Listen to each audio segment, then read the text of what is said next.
এখন কিন্তু টমেটো বাজারে অনেকটাই সস্তা, তাই সস্তার টমেটো দিয়ে তৈরি করে নিলাম টমেটো পিউরি।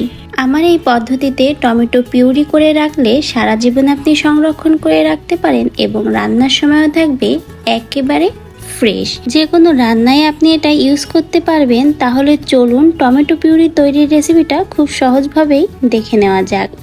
টমেটো পিউরি করার জন্য এখানে কিন্তু আমি একেবারে পাকা লাল টমেটো নিয়েছি। বাজারে কিন্তু এখন অল্প দামেই টমেটো পাওয়া যাচ্ছে, তো ভাবলাম এই অল্প দামের টমেটো কিনেই পিউরি করে রাখি। যখন টমেটোর দামটা বাড়বে বা টমেটো পাওয়া যাবে না, তখন কিন্তু খুব সহজেই টমেটো পিউরিটা দিয়ে যে কোনো ধরনের চচ্চড়ি, কারি বা ভুনা, যেমন এখন রমজান মাসের ছোলা ভুনায়ও কিন্তু এই টমেটো পিউরিটা আপনি ব্যবহার করতে পারবেন। তো এখানে 1 কেজির পরিমাণ টমেটো নিয়েছি। আমি আজকে 1 কেজি পরিমাণ দেখাচ্ছি, আপনারা চাইলে আরও বেশি পরিমাণে করে নিতে পারেন। আমি যেভাবে দেখাচ্ছি ঠিক সেই স্টেপগুলো ফলো করে। তো টমেটোগুলো খুব ভালো করে এখন কচলিয়ে ধুয়ে নিতে হবে, যেন টমেটোর গায়ে কোনোরূপ বালি না থাকে। আর টমেটো পিউরিটা এত সহজভাবে তৈরি করব যে এরকম সহজভাবে আগে কেউই আপনাকে দেখায়নি টমেটো পিউরি তৈরি করা। কোনো ধরনের মশলা দেব না, একেবারে নর্মাল ন্যাচারালভাবেই কিন্তু এই পিউরিটা তৈরি করব।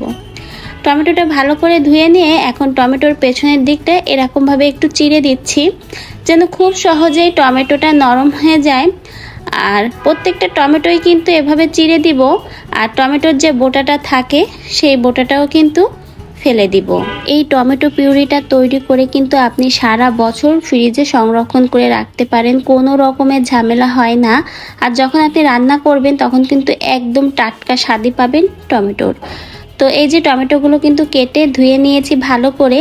আর এখন আমি টমেটোগুলো সেদ্ধ করতে দিব। তো টমেটো কিন্তু এখানে আমি লবণ, হলুদ, পানি কোনো কিছু দিয়েই সেদ্ধ করব না, শুধুমাত্র টমেটোগুলোই ঢাকনা দিয়ে সেদ্ধ করব।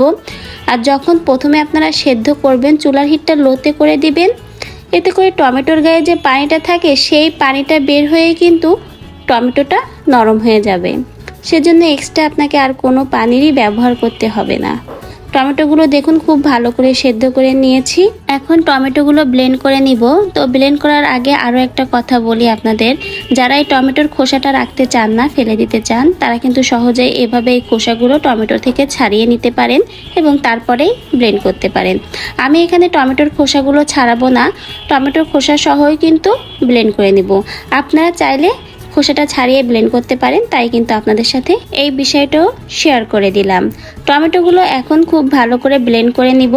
আর টমেটোটা যখন ব্লেন্ড করবেন একটু সময় নিয়ে করলে হবে কি, টমেটোর ভেতরে আর কোনো বড় বড় দানা থাকবে না, বিচিগুলো খুব ভালো করে মেল্ট হয়ে যাবে।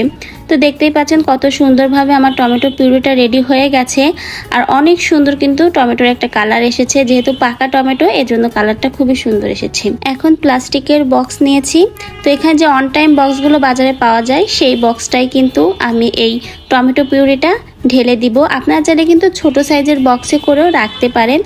আমি এখানে 2টা বক্সে ভরে রাখবো, যেহেতু অনেকটা পিউরি হয়েছে। 1 কেজিতে আমার প্রায় 2টো বক্সের মতোই কিন্তু টমেটো পিউরি হয়েছে। আর দেখুন পিউরিটা কতটা সুন্দর হয়েছে।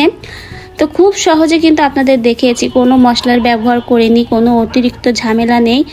আর এটা আপনারা যে কোনো চচ্চড়ি, যে কোনো ধরনের ভাজা ভুনার ভিতরেই কিন্তু এই পিউরিটা দিতে পারেন, খুব সুন্দরভাবে মেল্ট হয়ে যায়। আর একেবারে টাটকা টমেটোর স্বাদও পাওয়া যায়। যারা ভাবছেন যে টমেটোর দাম কমে গেছে, কিভাবে টমেটোটা রান্না করার জন্য সংরক্ষণ করে রাখা যায়, পিউরি করে রাখা যায়, তারা কিন্তু এভাবে পিউরি করে রাখতে পারেন। এতে কিন্তু অসময়ে যখন টমেটো থাকবে না, তখন কিন্তু এই পিউরিটা বের করে আপনারা কিন্তু যে কোনো ধরনের আইটেমেই ব্যবহার করতে পারেন। আরেকটা কথা, টমেটো যখন ব্লেন্ডার করবেন তখন কিন্তু কোনোরূপ পানি দেওয়ার দরকার হবে না, পানি দিলে কিন্তু পাতলা হয়ে যাবে। টমেটোর গায়ে যে পানিটা থাকবে সেটা দিয়ে কিন্তু খুব সুন্দরভাবে ব্লেন্ড হয়ে যাবে। তো আমার পিউরিটা দেখে আপনারা বুঝতে পারছেন কতটা কিন্তু ঘন হয়েছে। এখানে কিন্তু কোনোরূপ পানি দেয়নি, পানি ছাড়াই কিন্তু এই পিউরিটা করে নিয়েছি। আমি আজকে ছোলা ভুনা করেছিলাম, আর সেই ছোলা ভুনার ভিতরেই কিন্তু আমি টমেটো পিউরিটা দিয়ে ছোলা ভুনাটা রান্না করেছি। অসাধারণ স্বাদ হয়েছিল, একেবারে টাটকা টমেটোর স্বাদই কিন্তু আপনারা এই পিউরি থেকে পাবেন। আশা করছি আপনাদের কাছে আমার আজকের এই ভিডিওটা ভালো লেগেছে এবং অনেক বেশি উপকারে এসেছে। আপনারাও কিন্তু এভাবে বক্সে করে টমেটোগুলো পিউরি বানিয়ে সংরক্ষণ করতে পারেন 1 বছর বা তারও অধিক সময়ের জন্য। তো আশা করি ভিডিওটা আপনাদের উপকারে এসেছে আর ভালোও লেগেছে। তো আজকের ভিডিও থেকে এখানেই বিদায় নেব। সবাই সুস্থ থাকবেন, ভালো থাকবেন, সবাই সবার পাশে থাকবেন।